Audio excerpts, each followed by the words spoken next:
पहले क्या होता था, जॉइंट फैमिली हुआ करती थी। बच्चों की परवरिश मोहब्बत में हुआ करती थी। कभी दादी का प्यार, कभी फूफो की मोहब्बत, कभी चाचू का लाड, कभी दादा की बातें। माँ मसरूफ होती तो दादी गोद में उठा लेती, बच्चे को पुराने रस्म और रिवाज से तेल से मालिश करती। बच्चा रोता तो माँ तड़प जाती। लेकिन अब हालात कुछ मुख्तलिफ हैं। माँ तो हर दौर में माँ होती है, लेकिन कुछ गलतियां, ये थोड़ी सी सोच बदलने की जरूरत है। हफ्सा अपनी दोस्त से फोन पे बात कर रही थी। हाँ यार, मेरा शौहर तो बहुत अच्छा है, मेरा बहुत ख्याल रखता है। तुम बताओ। हफ्सा का एक बेटा भी था 4 साल का, आर्यान, जो रोने लगा।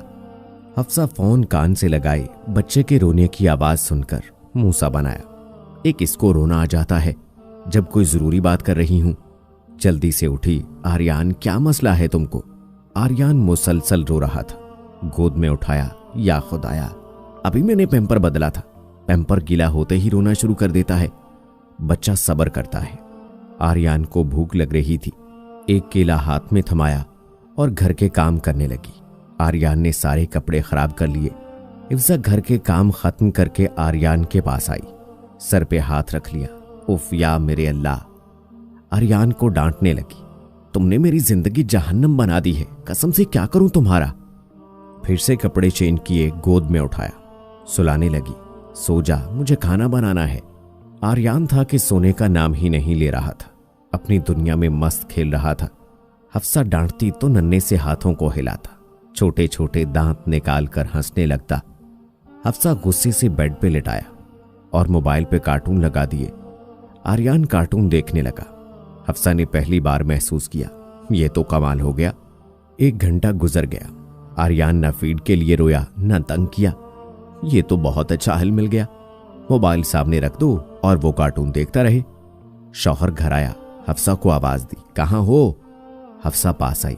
जी आ गए आप? शौहर ने सवालिया नजरों से पूछा। मेरा दिल का सुकून कहाँ है? मेरा शहजादा सो गया क्या? हफ्सा आहिस्ता से बोली। वो मोबाइल पे कार्टून देख रहा है। साजिद, हफ्सा का शौहर, मुस्कुराया। अरे वाह, क्या बात है, आज तो बड़ा खामोश है। हफ्सा शुक्र अदा करने लगी। अल्लाह पाक तेरा लाख शुक्र है, नहीं तो मेरी तो जान सूली पे लटकाई रखता था। अच्छा सुने जी, कल अम्मी के घर जाना है मैंने। साजिद आहिस्ता से बोला। मौसम थोड़ा चेंज होने दो, फिर चली जाना। हफ्सा प्यार से बोली। नहीं जानू, कल ही जाना है ना। अम्मी के घर चली गई। अब वहां सुबह फीड बोतल में दूध डालकर पिला दिया और मोबाइल देकर लेटा दिया। दिन के 12 बज गए। अपनी बहनों के साथ शॉपिंग करने चली गई। बहुत खुश थी, शुक्र अल्लाह का। आर्यान को साथ नहीं लाना पड़ा, नहीं तो उसने कहां शॉपिंग करने देनी थी। आर्यान जब काफी वक्त गुजर गया, भूख भी लग गई थी, पैम्पर भी बदलने वाला था, रोने लगा। अब हफ्सा तो बड़े आराम से बाजार घूम रही थी, खुद को आजाद महसूस कर रही थी। आर्यान को इसकी छोटी खाला ने गोद में उठाया। छी, कितना गंदा है आर्यान, खुद आकर तेरी मामा पैम्पर चेंज करेगी। ये लो कार्टून देखो। आर्यान था कि रोए जा रहा था। रो रो कर बुरा हाल हो गया। छोटी बहन ने कॉल की। हफ्सा आप ही घर आ जाओ, आर्यान बहुत रो रहा है। हफ्सा आहिस्ता से बोली। फ्रिज में दूध पड़ा है, गर्म करके पिला दो, मुझे थोड़ा टाइम लग जाएगा अभी। आर्यान तो मां को तलाश कर रहा था, लेकिन मां अपनी शॉपिंग में मगन थी। नानी ने गोद में उठाया। आर्यान कहां चुप कर रहा था, रो रो कर सो गया। हफ्सा घर वापस आई। आर्यान सो रहा था। मां ने डांटा, कुछ शर्म है? तेरा छोटा सा बच्चा है, उसको छोड़कर सारा दिन बाजार घूमती रही, देखो इसको बुखार हो गया है। हफ्सा चिल्लाकर बोली। अम्मी क्या है आप लोगों से, एक दिन नहीं संभाला गया बच्चा, और मुझे देखो मेरी क्या हालत होती होगी। मां समझाने लगी। हफ्सा तुम मां हो और बच्चे मां की आगोश में सुकून महसूस करते हैं। हफ्सा आर्यान को गोद में लिए। अम्मी आपको नहीं पता ये कितना तंग करता है। दूसरे दिन घर वापस आ गई। आर्यान आहिस्ता आहिस्ता चलते हुए पूरे कमरे में गंद डाल दिया। कभी कोई चीज फेंक रहा, कभी किसी चीज को खींच रहा। बच्चा था, उसे क्या इल्म क्या नुकसान वाली चीज है और क्या फायदे वाली। हफ्सा ने दूध का मग रखा था, आर्यान ने वो भी गिरा दिया। जब हफ्सा ने देखा, चिल्लाने लगी।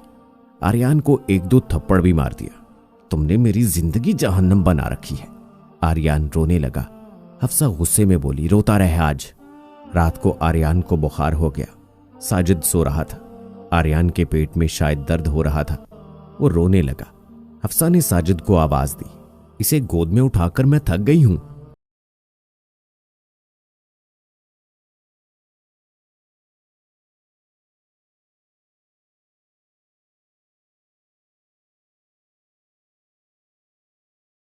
मैंने कहा था पैदा करने के लिए। मैं तो अभी 5 साल ना बच्चे का सोचती। मेरे लिए सजा बना दी है। खुद आराम से सो जाते हो, मैं दिन रात मरती रहती हूं। आर्यान को झंझोड़ कर बोली, चुप हो जा, अल्लाह का वास्ता है, मेरा सर फट रहा है। रात के 2 बज रहे थे। साजिद भी हफ्सा पर गुस्सा कर रहा था। साजिद प्यार से बोला, हफ्सा तुम मां हो, तुम्हारा रवैया कैसा है अपने बच्चे के साथ। हफ्सा चुप हो गई। कुछ दिन गुजरे। मोहल्ले में एक लड़के और लड़की का एक्सीडेंट हुआ। वो दोनों मर गए। उनका एक ही बच्चा था। मरने वाले लड़का लड़की का कोई रिश्तेदार भी नहीं था जो बच्चे को संभाल सकता। तो पुलिस ने फैसला किया बच्चा किसी यतीम खाने के हवाले किया जाए। बच्चा बहुत प्यारा था। पुलिस ने बच्चा यतीम खाने के इंतजामिया के हवाले कर दिया, लेकिन कानूनी कार्रवाई के तहत मोहल्ले की कोई 4 औरतों की गवाही चाहिए थी। हफ्सा को भी गवाही के लिए जाना पड़ा क्योंकि हमसाई थी।